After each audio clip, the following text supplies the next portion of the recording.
We now have a message from our platinum sponsor, Simmons, Hanley, and Conroy. And I'd like to then introduce Julie Gundlach, our keynote speaker, to share her story with us. Thank you.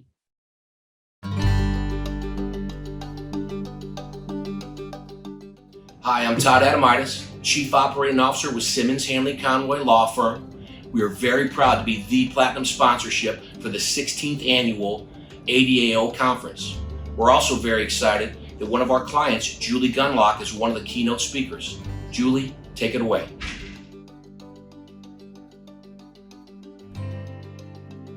My name is Julie Gundlach, and I am thrilled and honored to be here.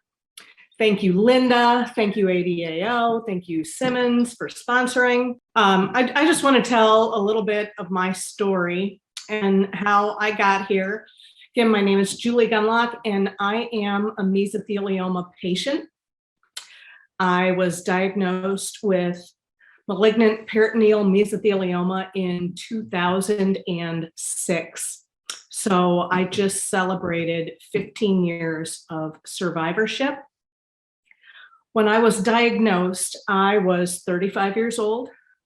I had a 3-year-old at home, and it blew me away. I went to the doctor because I was having digestive issues, and within a week, I was on the operating table here in St. Louis, where I live, having a radical hysterectomy and getting the worst news of my life, which was that I had malignant mesothelioma.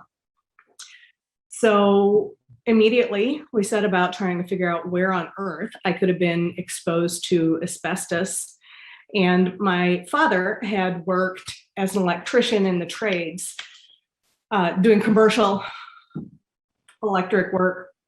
And we figured he probably brought home the asbestos. There was also probably asbestos in my house, as it had been built in the 60s. And brake pads. One of the things I learned through that process is asbestos is everywhere. And I often tell people, if they tell me they haven't been exposed to asbestos, I tell them I think they're wrong, because I don't think you can live in the United States today and have not been exposed to asbestos in any way, shape, or form. So generally what we think is I was exposed through my father when I was probably less than 5 years old. Here's a picture of my dad and me. He's getting me ready for I don't know, I guess I'm going to be a clown for Halloween. I can't imagine. So that is what we think. And part of the reason that we think that is shortly before I got diagnosed, about 1.5 years before I got diagnosed, my father died of lung cancer, which we now believe was also linked to asbestos exposure. And this is me and my daddy, probably, I don't know, 3 or 4 years before he was gone. So definitely a daddy's girl there. So what was it like? I can't even describe it to someone. My entire life was devastated. Like I said, I had a 3-year-old, and at the doctor's office, they told me to go home and put my affairs in order, that I probably would be there less than a year, and to make sure that arrangements were made. And I couldn't accept it. I couldn't accept it because I couldn't. I was 35 years old. I had felt completely healthy until, days before I got sick. And this little baby here couldn't grow up without a mom. And that was my biggest fear. It wasn't really dying. It was the idea that my daughter was going to grow up and not remember who her mom was.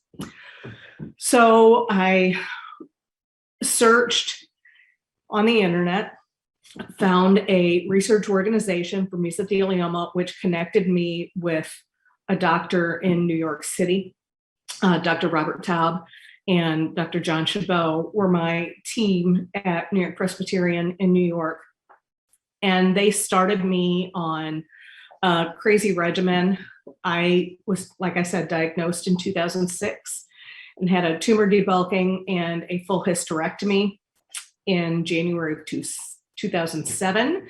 I had what's called a HIPEC procedure, which is a heated intraperitoneal chemotherapy, exotherapy chemotherapy surgery, which means they open you up and they wash you out with chemo agent internally, and then they seal you back up. And then I went through almost 6 months of chemotherapy regimen, and then they did another HIPEC surgery. And then in 2007, I was sick again. I had another surgery in 2008, another HIPEC surgery, which went badly because throughout the years of surgeries and chemotherapy treatments, my liver had been weakened. So in 2008, when I had surgery, my liver split and I nearly bled out on the table. I was put in a medically induced coma for 5 days before they were able to go back in and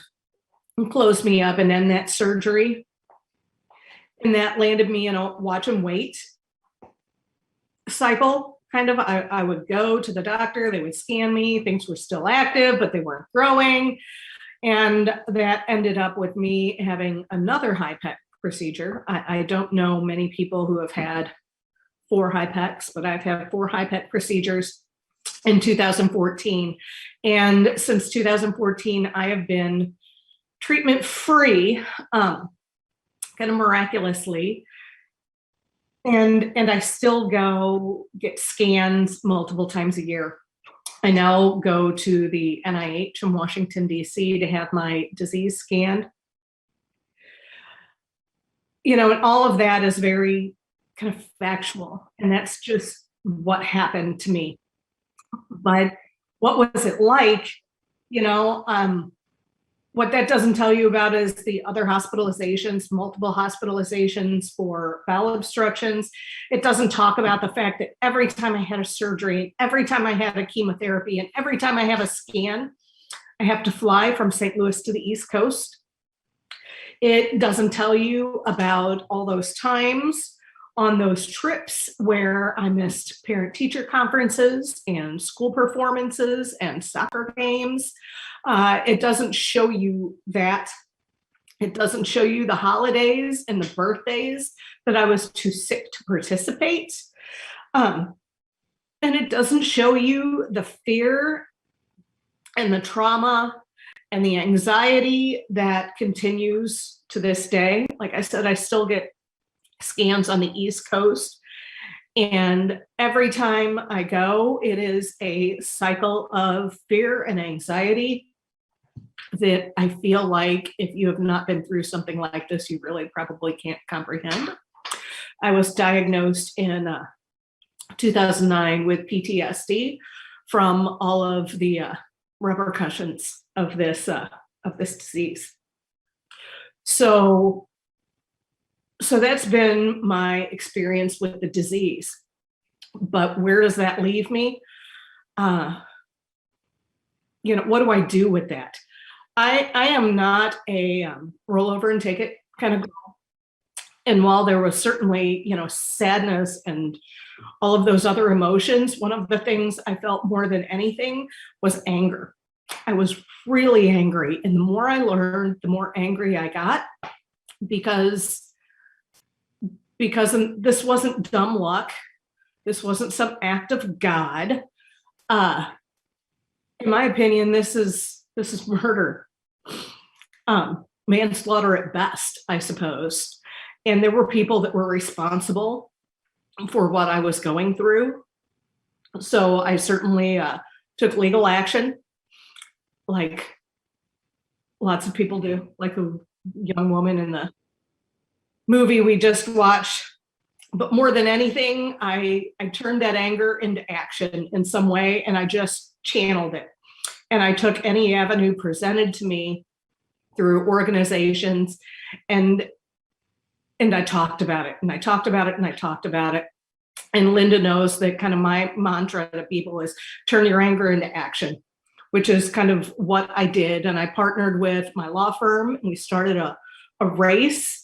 There I am at the race with John Simmons, and to spread information and to raise money for organizations like the ADAO.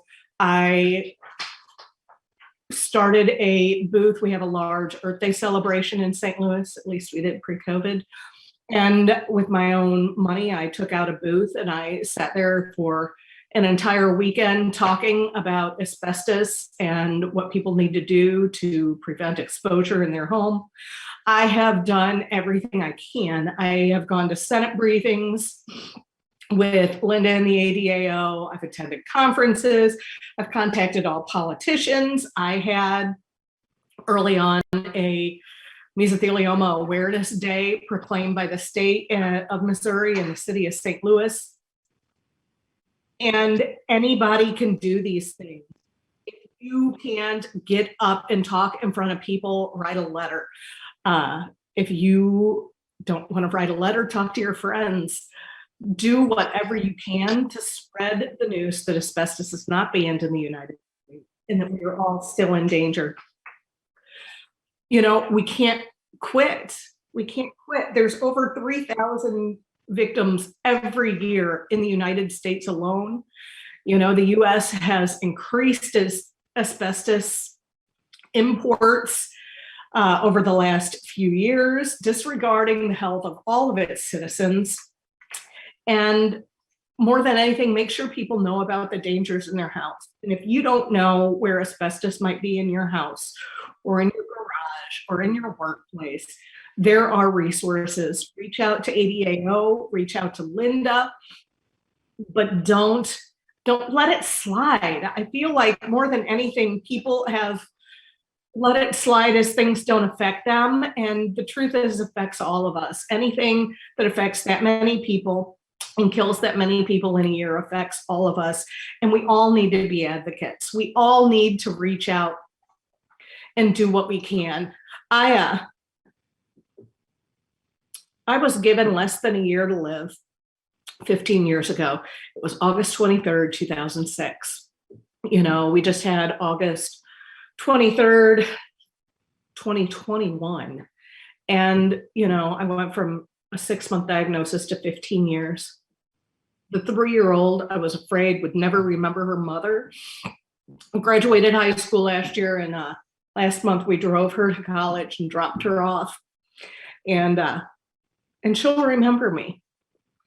And one of the things she'll remember about her mom is that her mom got up and fought for justice when she could.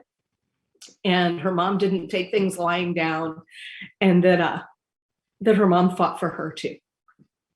That's all I've got. Linda, thank you so much for the work you do with ADAO. So Julie, my eyes were tearful when you were sharing, and you speak from the heart. And we got some early questions that we would like to ask you if you're comfortable. As a public health advocate, you have been passionate for well over 10 years. And I've seen you in Congress at our conferences. So is Dr. Oliver. So when someone says, what's the first step I could do to start using my voice? Did you have any roadmap for how you navigated making change happen with your voice? I feel like things have come a really long way since 2006. I met you, Linda, shortly after I was diagnosed, and you were just starting ADAO. So that was, at the very beginning, not a huge resource because we were all just learning so much at that point in time. But just start where you are. Start local. Contact local business organizations, contact your mayor, write a letter to your senator, to your governor. If you have been affected by mesothelioma and asbestos diseases and have used litigation, contact your law firm. I would demand their support. And just take baby steps. And from baby steps, you'll be led to bigger steps. And I believe that everyone can make an impact. Everyone can. And to not be afraid that you're not going to be able to. One of my favorite quotes in the world is from Lily Tomlin, of all people. And she says that a long time ago, I saw something wrong and I thought somebody should do something. And then I realized I was somebody. And I try to keep that in mind when I think somebody needs to do something about this. I think, all right, well, what can I do then? And baby steps are the answer.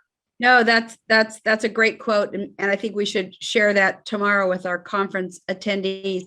Julie, you've done several presentations at our conferences. I'd like to build a page so people can hear you and learn more. Dr. Oliver is a distinguished physician from Harvard. Your diagnosis was a hard one to find out. I want to ask Dr. Oliver, of course, this is all impromptu, kind of the way ADAO flies. Dr. Oliver might have a question as a physician because it is really tough with these early warning symptoms. Julie, let me turn this over to Dr. Oliver to ask you possibly a question about your early diagnosis or your managing the treatment.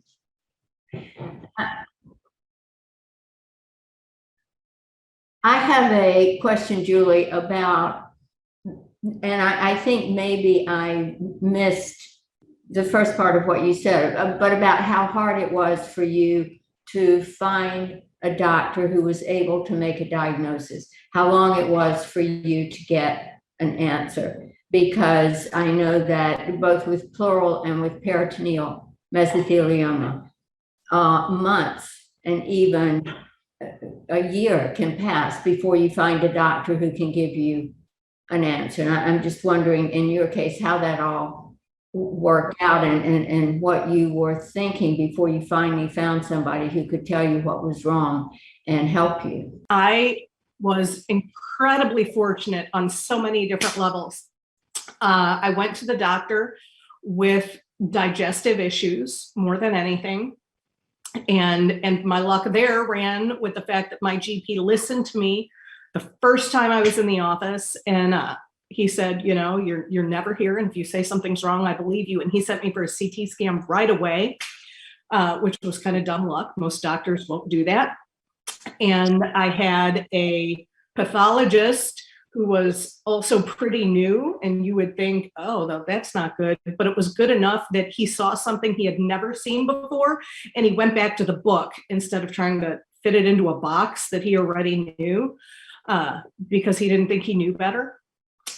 And locally here in St. Louis, they started giving me chemotherapy, and they just had no hope when they were talking about it.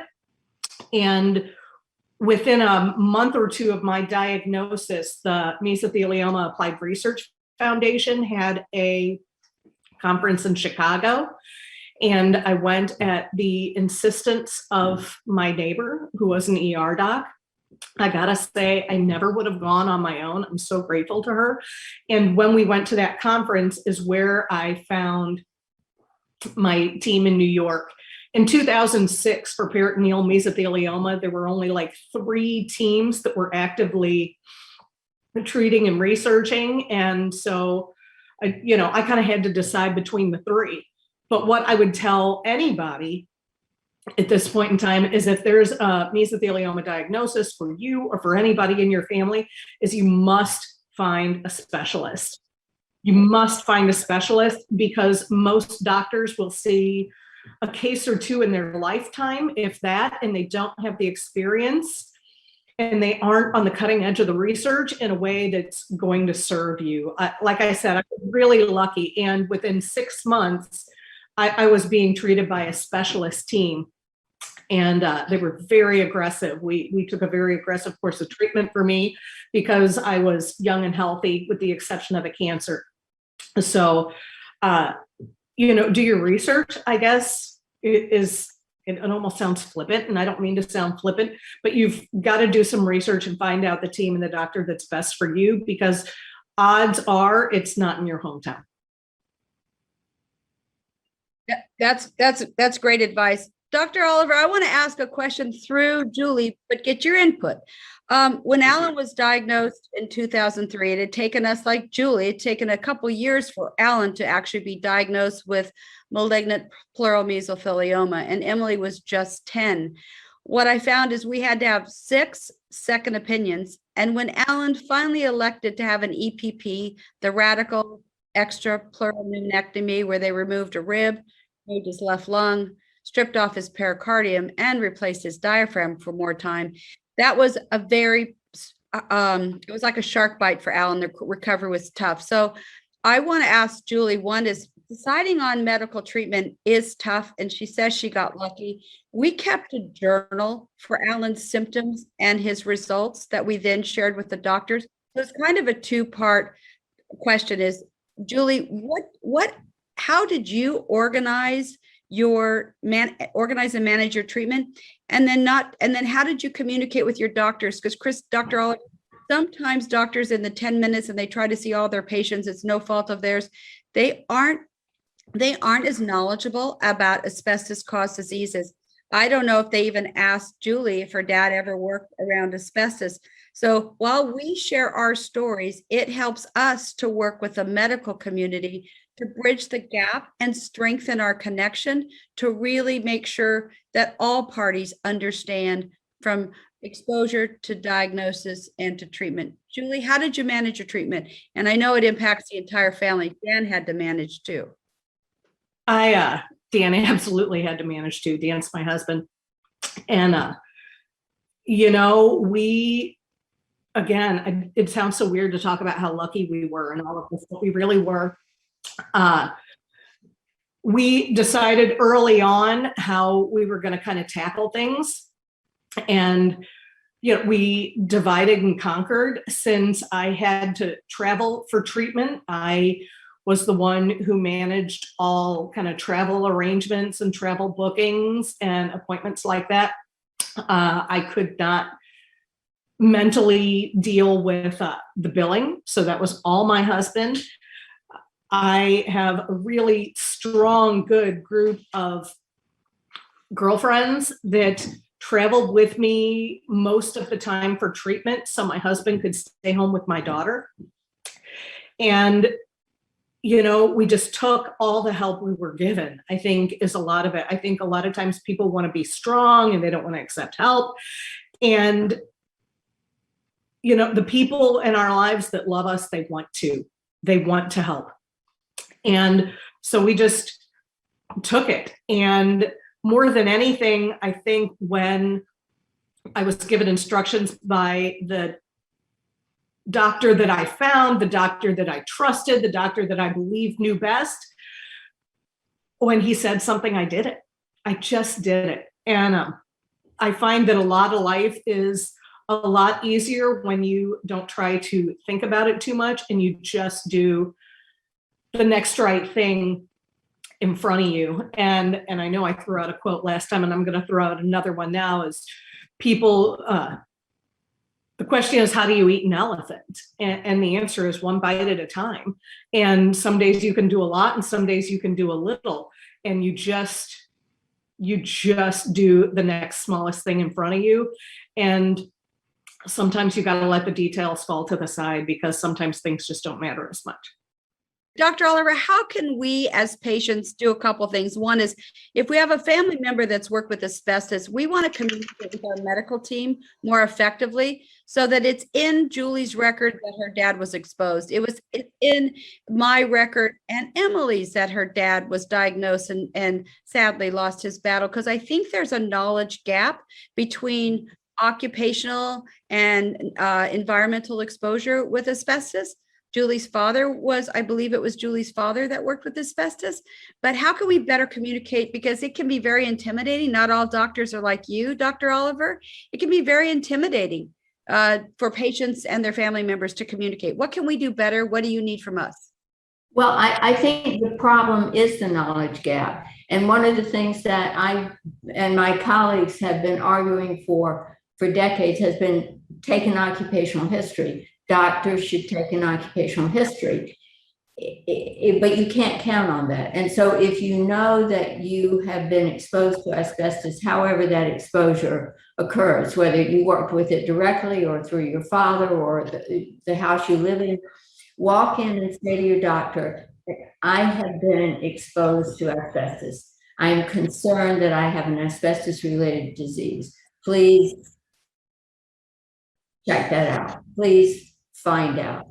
And so you have to always be your own best advocate. I think there's increasing recognition on the part of physicians now about asbestos exposure and malignant mesothelioma, but it's still not great.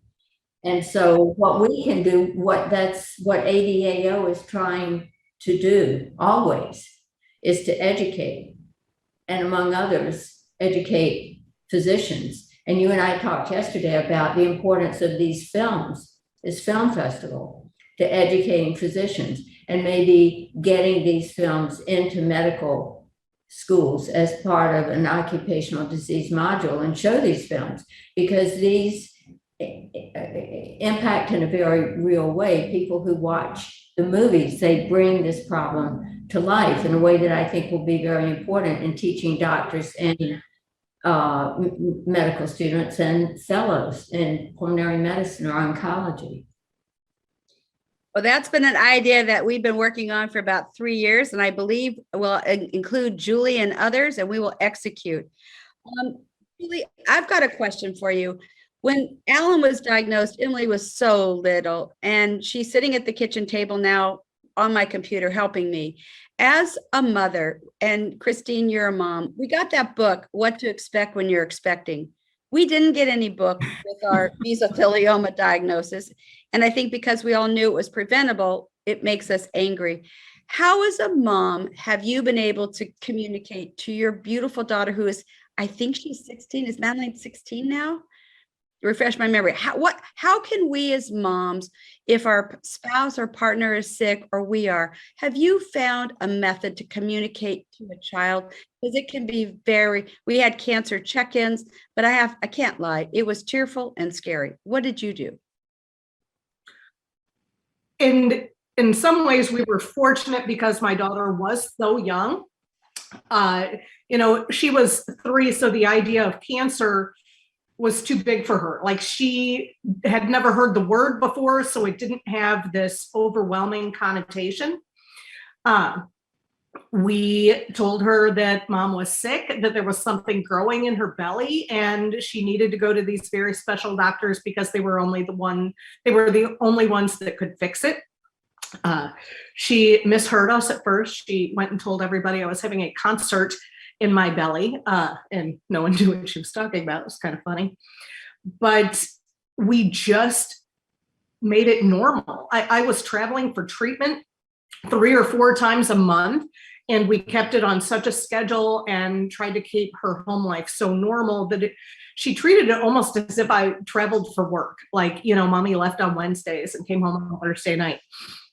And we just were very honest with her. I was hospitalized with a bowel obstruction when she was about 9, I guess, when she was a little bit older and a little bit more capable of understanding. And she asked our nanny at the time, she said, "Is mommy gonna die?" And she answered her, "Not today. And today's what we've got. So, she's going to be fine. She's going to get out of the hospital with this, but, we don't know what's going to happen, but we don't know what's going to happen to me. And we don't know what's going to happen to you." We just really kept it very kind of matter of fact. But I wanted to speak a second to what Dr. Oliver had just said too, about getting to the doctors and diagnosis and talking to your doctor about you think you have an asbestos-related illness. Insist on further treatment. When I first went to the doctor and when they operated on me, they thought they were going to find ovarian cancer. And they were pretty certain that that's what it was. Like, they went into this surgery and that's what they were looking for. They were wrong. Insist on your questions being answered. Don't let a team patronize you and try to gaslight you, really. Don't let somebody tell you that something's not wrong when you know something's wrong on top of it. Madeline, now, like I said when I was talking, we just drove her to college last month. She's attending Denison University. She's 18 years old, and she is ridiculously well adjusted for an 18-year-old. She is far healthier than I was at that age mentally. So I guess she did okay through it. I think so. And I know Emily did. So. Madeline and Emily are rock stars. Dr. Oliver, I'm to end the Q&A here. Julie, you're amazing. Dr. Oliver, I know you have closing remarks for Julie, and the biker boys are ready for dirty laundry. And Julie's in dirty laundry. So thank you for answering some questions that we did get, Julie. Dr. Oliver, I'm turning this over to you. And Julie, hugs, kisses, and I love you.